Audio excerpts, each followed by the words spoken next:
Hello and welcome back to another video. So in this video, it's not much of a particular video. It just happened to happen that I was having a little bit of issue while trying to apt update, and here's the issue. I'll just show you what the issue is.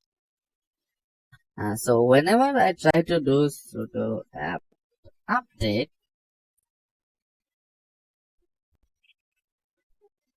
and the first thing, this part is fine, so it works just fine here. But in the next part, it first of all takes a while, so it's taking a bit, and then it just shows this error right here, which says release file for this thing is not valid yet.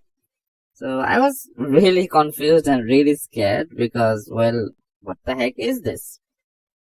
But then I was like, well, obviously there is a fix for it. Like, if it's an issue, there should be a fix for this.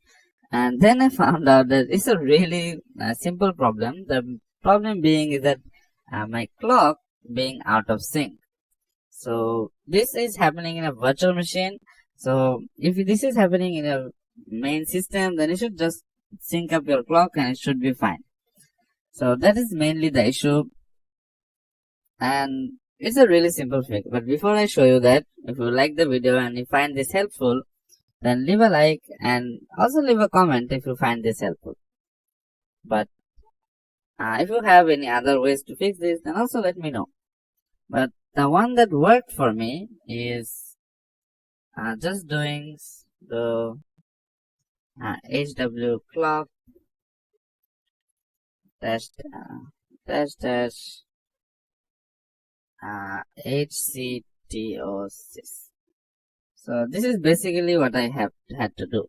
So when I click enter, as you can see, this changed my time and it kind of synced up to what time it is. So then now if I do sudo apt update,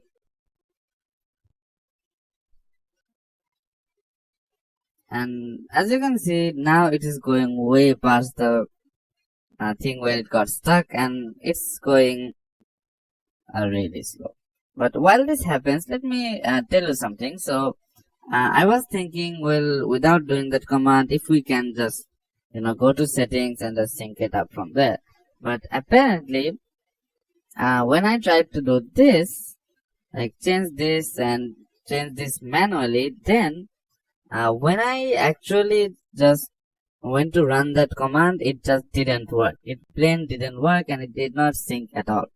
So I hope that you did not mess with this too much, and if you did, then you actually can fix this manually. So there is a manual way to do this, and that is just turn this off and manually set your time to your system time. And nowadays, if you have a smartphone, you can actually check the exact time. So that is also how you can fix this. But that I think you should just run the command, and it's far more easier. As you can see, it's done here. So just clear this, and that's basically how I fixed it.